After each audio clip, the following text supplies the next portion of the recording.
हाय, कैसे हैं आप सब? उम्मीद है कि आप सब अच्छे होंगे। आज हम फिर से यूट्यूब क्लास लेके आए हैं आप सभी के लिए और आज हम फिर से पॉलिटी पे डिस्कस करने वाले हैं। पॉलिटी में जो बेसिकली हम संविधान निर्माण की बात कर रहे थे, हम अभी उसी टॉपिक में हैं और उसी टॉपिक को कंटिन्यू आगे बढ़ाने वाले हैं। तो आई होप कि आप लोगों को पिछली क्लास समझ में आ रही होगी। जिन बच्चों ने पुरानी या पिछली क्लास नहीं देखी है, वो जाके पिछली क्लास को देख लें, तो उन्हें बहुत अच्छे से संविधान बनने की प्रक्रिया समझ में आ जाएगी। कैसे संविधान या भारतीय कॉन्स्टिट्यूशन का डेवलपमेंट हुआ, वो आपको बहुत ही अच्छे तरीके से पिछली क्लास में हमने डिस्कस किया है या समझाया है। तो आज हम जो बेसिकली कल हमने जो बात किया था, वो हमने बात किया था समितियों के बारे में कि समितियां क्या थी, समितियों के कार्य क्या थे और समितियां बेसिकली संविधान सभा में किस वजह या किन कारणों से बनाई गई थी, उसकी हम चर्चा कल कर चुके हैं। और हमने बताया था कि टोटल 13 समितियों की बात हमने की थी, जिसमें पहली समिति प्रारूप समिति थी, जिसके अध्यक्ष डॉक्टर बी आर अम्बेडकर साहब थे। आज हम कल जो डिस्कस किया था उसी को कंटिन्यू या उसी को आगे बढ़ाने की कोशिश करते हैं और ये पॉलिटी की क्लास आपके लिए बहुत ही यूजफुल होने वाली है। तो चलिए लेट ना करते हुए हम इस क्लास की शुरुआत करते हैं। ओके, और आप लोग लाइक शेयर कमेंट कर दिया करिए, सब्सक्राइब भी कर लिया करिए, बाकी आप लोगों के ऊपर है। मेरा काम है कहना, आप लोग अगर करते हैं तो अच्छी बात है, नहीं करते हैं तो फिर तब भी अच्छी बात है। ठीक है, ओके। चलिए, कल हमने समितियों की बात की थी, आज हम बात करेंगे संविधान सभा के कार्य। बेसिकली जो संविधान सभा का कार्य था उस पे आज हम चर्चा करेंगे कि संविधान सभा का क्या कार्य था। संविधान सभा जब विधायिका के रूप में काम करती थी तो क्या कार्य करती थी, संविधान सभा जब संविधान निर्माण के रूप में कार्य करती थी तो क्या कार्य करती थी, संविधान सभा जब संविधान सभा के रूप में थी तो कौन अध्यक्ष हुआ करते थे, और संविधान सभा जब विधायिका के रूप में हुआ करती थी तो कौन अध्यक्ष हुआ करते थे। आज हम उन सब बातों पे चर्चा या परिचर्चा करने वाले हैं।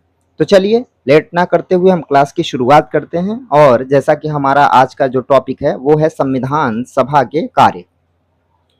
संविधान सभा के कार्य बेसिकली आप देखेंगे तो संविधान सभा का विधायिका के रूप में कार्य किया गया। संविधान सभा जो थी, जैसा कि हमने बताया, संविधान सभा का दो कैरेक्टर था,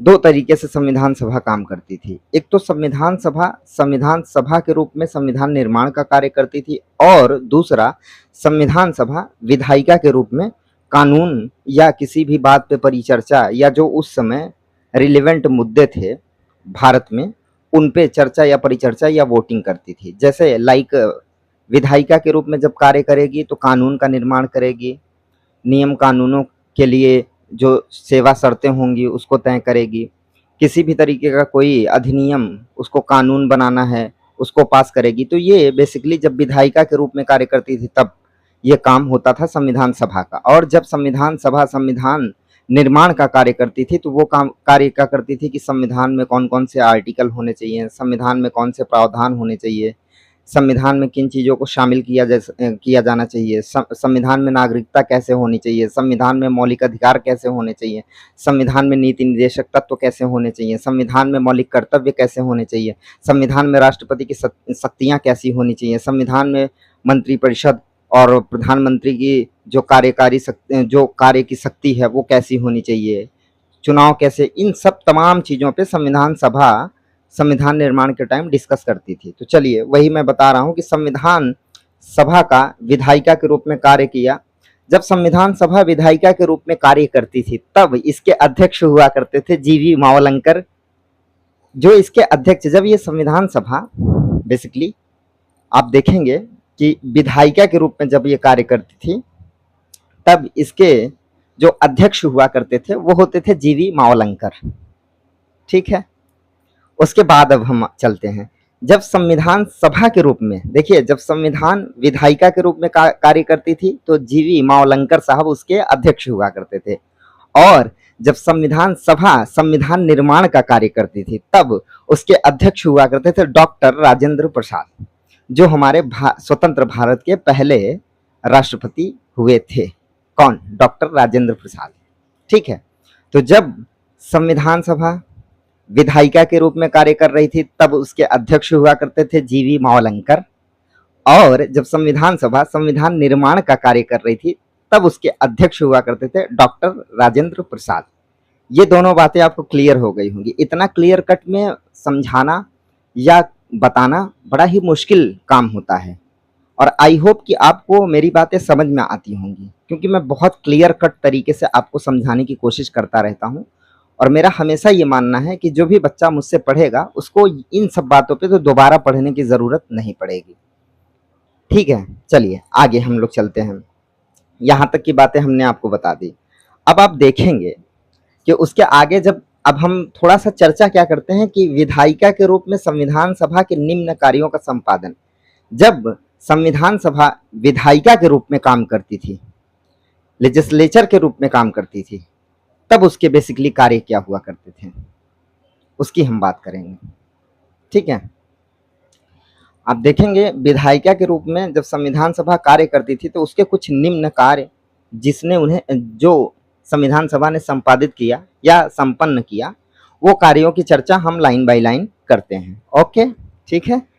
वैसे बहुत ही अच्छा कंटेंट खोज के लाना और फिर उसको बना के आपको बताना थोड़ा सा मुश्किल होता है, लेकिन आप लोगों के लिए मैं सारी चीज़ें करता रहता हूँ। कल मैंने काफ़ी रात तक जग के फिर मैंने बहुत सारी चीज़ों को इकट्ठा किया, देखा, और उसके बाद मैं कहा कि अब सुबह क्लास करते हैं। ठीक है, चलिए। तो संविधान सभा बेसिकली जब विधायिका के रूप में कार्य करती है, तो 22 जुलाई 1947 को राष्ट्रीय ध्वज को सहमति मिलती है। हमारा जो राष्ट्रीय ध्वज तिरंगा है, उसको पहली बार सहमति जो है, संविधान सभा जब विधायिका के रूप में कार्य करती है, तो 22 जुलाई 1947 को उसको मान्यता प्रदान कर देती है। किसको? राष्ट्रीय ध्वज को, जो हमारा तिरंगा है। अभी 15 अगस्त को जो तिरंगा हम फहराए हैं, उसको पहली बार 22 जुलाई 1947 को शामिल किया गया। ठीक है, यह सहमति दी गई। दूसरी बात हम करते हैं तो 16 मई 1949 में भारत को राष्ट्रमंडल की सदस्यता का सत्यापन। अब आप देखिए, एक समूह या यूं कहें कि एक मंडल है जो कई देशों को उसमें सदस्यता देता है, उसी का नाम है राष्ट्रमंडल। जैसा कि यहाँ मैंने लिख रखा है, राष्ट्रमंडल। ठीक है, राष्ट्रमंडल की सदस्यता जो है, राष्ट्रमंडल की सदस्यता का सत्यापन। तो ये विधायिका जब संविधान सभा जब विधायिका के रूप में कार्य करती है, तो पहली बार 16 मई 1949 को राष्ट्रमंडल की सदस्यता को सत्यापित कर देती है कि भारत राष्ट्रमंडल का सदस्य है। ये काम करती है संविधान सभा में जब विधायिका के रूप में संविधान सभा कार्य कर रही थी, तब 16 मई 1949। ठीक है, आगे बढ़ते हैं। 14 सितंबर 1949 को मुंशी आयंगर फार्मूला बेसिकली क्या, मुंशी और आयंगर साहब, इन दोनों को मिला के एक तरीके का एक आयोग बनाया गया था, और उन्हीं के फार्मूला पे, मतलब उन्हीं ने जो सुझाया था, उस पे 14 सितंबर 1949 को हिंदी भाषा को राजभाषा के रूप में सहमति प्रदान की गई। तो आपसे सवाल पूछ सकता है कि पहली बार संविधान में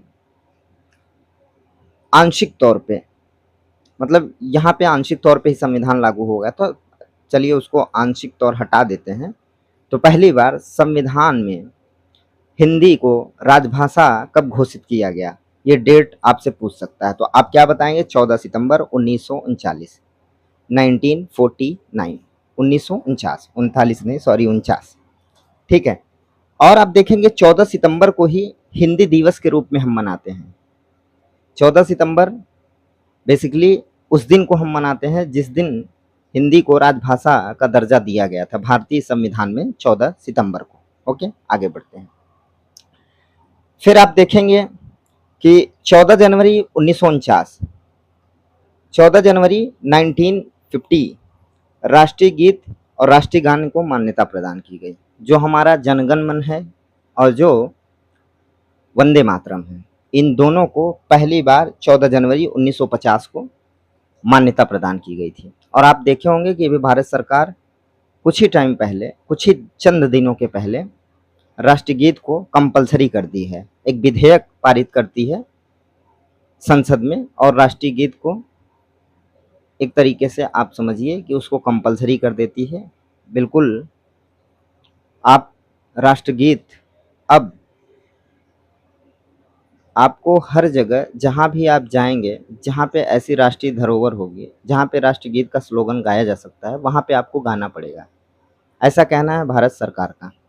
हालाँकि उसका बहुत विरोध भी है। राजनीतिक तरीके से हम डिस्कस नहीं करना चाहते, लेकिन राजनीतिक तरीके से उसका विरोध भी बहुत ज़्यादा है। तो ठीक है, ये आप जानते रहिए कि 14 जनवरी 1950 को राष्ट्रीय गीत और राष्ट्रीय गान दोनों को मान्यता प्रदान की गई थी। चलिए अब इसी पे 14 जनवरी 1950 को ही प्रथम राजेंद्र प्रसाद को भारत का प्रथम राष्ट्रपति घोषित किया गया था। डॉक्टर राजेंद्र प्रसाद को भारत का स्वतंत्र भारत का प्रथम राष्ट्रपति घोषित किया गया था। कब? 14 जनवरी 1950 को। और 14 जनवरी 1950 को ही आप देखेंगे, यह एक अंतिम बैठक थी। किसकी? संविधान सभा की विधायिका के रूप में। उसके बाद भारत में आप देखेंगे इलेक्शन होते हैं 1950 के बाद, और फिर एक नई सरकार का गठन होता है, स्वतंत्र सरकार का गठन होता है। तो ये बेसिकली संविधान सभा की अंतिम बैठक थी। यह अंतिम बैठक थी कब? 14 जनवरी को 1950 में संविधान सभा की अंतिम बैठक थी। और इसी समय 1950 में ही अंतिम तौर पे हस्ताक्षर किया गया था। जो फाइनली सिग्नेचर हुआ था संविधान सभा की, यही अंतिम बैठक थी 1950 में, जिसमें अंतिम तौर पे हस्ताक्षर किया गया था। फिर उसके बाद हम बात करते हैं जिस प्रदेश से मैं आता हूं, या जिसको आप यूं कहिए कि जहां के लोग उत्तर देने में सबसे फर्स्ट प्राथमिकता रखते हैं, उसका नाम ही उत्तर प्रदेश है। तो उत्तर प्रदेश का नाम ही उत्तर प्रदेश है कि वहाँ के लोग बहुत ही तेज होते हैं। तो आप समझिए कि 1950 में उत्तर प्रदेश को नए नाम से संबोधित किया जाता है। पहले उत्तर प्रदेश का नाम हुआ करता था संयुक्त प्रांत, जिसमें बहुत बड़ा क्षेत्र हुआ करता था। नो डाउट अभी भी उत्तर प्रदेश बहुत बड़ा है। कई यूरोप की कंट्रियां उत्तर प्रदेश की जनसंख्या से बहुत ही कम हैं, और क्षेत्रफल में भी उत्तर प्रदेश ठीक ठाक उसकी रेंज है, या एरिया है, या क्षेत्र है। ठीक है, तो उस समय उत्तर प्रदेश को 14 जनवरी 1950 को भारतीय संविधान में संयुक्त प्रांत नाम से जाना जाता था। पहले भारतीय संविधान में 14 जनवरी 1950 को नाम परिवर्तित किया गया और उसका नाम उत्तर प्रदेश रखा गया। इसीलिए 14 जनवरी 1950 जब आप देखेंगे कि 14 जनवरी को ही उत्तर प्रदेश स्थापना दिवस मनाया जाता है। उत्तर प्रदेश की बेसिकली स्थापना 14 जनवरी 1950 को माना जाता है। उसके पहले वो संयुक्त प्रांत के नाम से जाना जाता था, बट 14 जनवरी को ही उत्तर प्रदेश को स्थापना दिवस के रूप में मनाया जाता है। यहाँ तक की बातें आपको क्लियर हो गई होंगी कि विधायिका के रूप में संविधान सभा के निम्न कार्यों का संपादन। तो ये कार्य किए थे कि 22 जुलाई 1947 को राष्ट्रीय ध्वज को मान्यता, 16 मई 1949 को भारत में राष्ट्रमंडल की सदस्यता, 14 सितंबर 1949 को हिंदी को राजभाषा की मान्यता, 14 जनवरी 1950 को प्रथम राष्ट्रपति घोषित किए गए राजेंद्र प्रसाद, और उसके बाद यह अंतिम बैठक थी संविधान सभा की। उसके बाद अंतिम तौर पे हस्ताक्षर हुए और फिर संयुक्त प्रांत को उत्तर प्रदेश में परिवर्तित कर दिया गया। फाइनली आई होप यहाँ तक की बातें आपको क्लियर हो गई होंगी। अब आगे की बात हम करते हैं। तो जब हम आगे की बात करेंगे तो संविधान का आंशिक रूप से लागू होना, इस पे भी हम बात करते हैं। पूर्णतः बाद में लागू हुआ, लेकिन आंशिक रूप से जब लागू हुआ तो हम उस पर भी थोड़ी सी परिचर्चा कर लेते हैं। तो चलिए थोड़ी सी परिचर्चा करते हैं कि संविधान का आंशिक रूप लागू होना। आपको मैंने बताया था 26 नवंबर 1949 को संविधान आंशिक रूप से लागू हुआ। संविधान जब आंशिक रूप से लागू हुआ तो बेसिकली संविधान में नागरिकता को उसी समय लागू कर दिया गया था, क्योंकि बात ये थी कि 47 के बंटवारे के बाद बहुत सारी चीज़ें ऐसी हो गई थी जिससे नागरिकता पे सवाल उठ रहे थे भारत में, और सिटीजनशिप एक ऐसा कि अगर किसी को आप नागरिकता उस देश की नहीं देते हैं तो उस देश का वो नागरिक ही नहीं रह जाता। तो सबसे पहले तो आप नागरिकता की ही बात करेंगे, तभी तो किसी के ऊपर कानून या नियम लगाए जा सकते हैं। जब वो आपके देश का नागरिक ही नहीं तो आप उसके ऊपर कानून या नियम थोप नहीं सकते या लगा नहीं सकते। तो इसलिए आप देखेंगे 26 नवंबर 1949 को टोटल अनुच्छेद 394 अनुच्छेद लागू किए जाते हैं आंशिक रूप से, और संविधान के कुछ प्रावधानों को भी लागू किया जाता है। जैसे मैंने बताया कि नागरिकता चुनाव अस्थायी तौर पे लागू किया जाता है 26 नवंबर 1949 को, क्योंकि फिर उसके बाद पहला जो इलेक्शन होता है स्वतंत्र भारत का वो 1951 में होता है, और 50 की हमने बात पीछे कर ही ली थी। फिर उसके बाद फाइनली 1951 में आम चुनाव भारत में होते हैं। तो उसके पहले की अगर हम बात करें तो जैसे प्रावधानों में लागू जो नागरिकता लागू हुआ, नागरिकता लागू होने के बाद चुनाव जो है अस्थायी तौर पे लागू किया गया। संसद का संक्रमणकालीन उपबंध भी किया गया। संसद जो है संक्रमणकालीन, बेसिकली बहुत कम आंशिक रूप से संसद की चीजों को लागू किया गया कि संसद इन चीजों पे कार्य करेगी। अभी पूर्णतः संविधान लागू नहीं हुआ। जब पूर्णतः संविधान लागू होगा तो संसद स्वतंत्र रूप से पूरे कार्यों की देखरेख या देखभाल करेगी। कानून बनाना, कानून को कैसे लागू कराना है और अधिनियम को कैसे कानून बनवाना है, ये सब चीज़ों पे बाद में चर्चा। लेकिन पहले संक्रमणकालीन संसद की शक्तियों को लागू कर दिया गया था। ठीक है, 26 नवंबर 1949 को। फिर उसके बाद आप देखेंगे कि प्रारंभ तिथि या विधि दिवस के रूप में भी मनाया जाता है। 26 नवंबर 1949 को प्रारंभ तिथि या विधि कानून दिवस के रूप में मनाया जाता है। विधि दिवस के रूप में अगर मैं पूछूं कि विधि, आप उससे क्वेश्चन पूछ सकता है कि विधि के रूप में दिवस के रूप में मनाया जाता है, तब आप बताएंगे 26 नवंबर को विधि दिवस के रूप में मनाया जाता है। अभी आप देखेंगे कि सरकार 2014 में एनडीए की गवर्नमेंट आती है, लगभग मई में गठन होता है, और उसके बाद आप देखेंगे कि उन्होंने बहुत ही परिवर्तन किया, संविधान में भी बहुत परिवर्तन किया, नियम कानूनों में भी बहुत परिवर्तन किया। तो उसी में एक परिवर्तन ये भी सामने आता है कि 26 नवंबर 2015 को पहली बार संविधान दिवस के रूप में मनाने की परंपरा शुरू की गई, इसके एनडीए गवर्नमेंट के द्वारा, कि 26 नवंबर 1949 में जो संविधान लागू हुआ था आंशिक तौर पे, उसको संविधान दिवस के रूप में 2015 के बाद से मनाना शुरू कर दिया, या ये परंपरा बना दी गई। 26 नवंबर को संविधान दिवस के रूप में मनाया जाता है। तो कई सारे दिवस भी हमने बता दिए आपको। जैसे हमने बताया उत्तर प्रदेश का दिवस, तो आपको याद रखना पड़ेगा 14 जनवरी को उत्तर प्रदेश का स्थापना दिवस मनाया जाता है। आपको ये भी याद रखना पड़ेगा कि राष्ट्रीय गीत या राष्ट्रीय गान कब लागू हुआ, वो सब चीजें तो आपको याद। हिंदी दिवस भी आपको 14 सितंबर को याद रखना पड़ेगा। उसके बाद अगर हम फाइनली 26 नवंबर की बात करते हैं तो संविधान दिवस के रूप में आपको इन चीजों को याद रखना पड़ेगा। अब हम ये पूरी चर्चा कर चुके हैं कि संविधान सभा के कार्य क्या थे, उसके हम आंशिक रूप को भी हमने बता दिया, और उसने संविधान सभा जब विधायिका के रूप में कार्य करती थी तो कौन कौन से कार्य कर सकती थी, उन सब की चर्चा मैंने कर दिया। अब इसके बाद फाइनली जो कल की क्लास हमारी होगी वो होगी हमारी संविधान का पूर्ण लागू होना, या संविधान पूर्ण तरीके से लागू कब हुआ। तो इस पे हम चर्चा करेंगे कल। आज की क्लास यहीं तक। Okay, take care, bye bye and धन्यवाद। Thank you.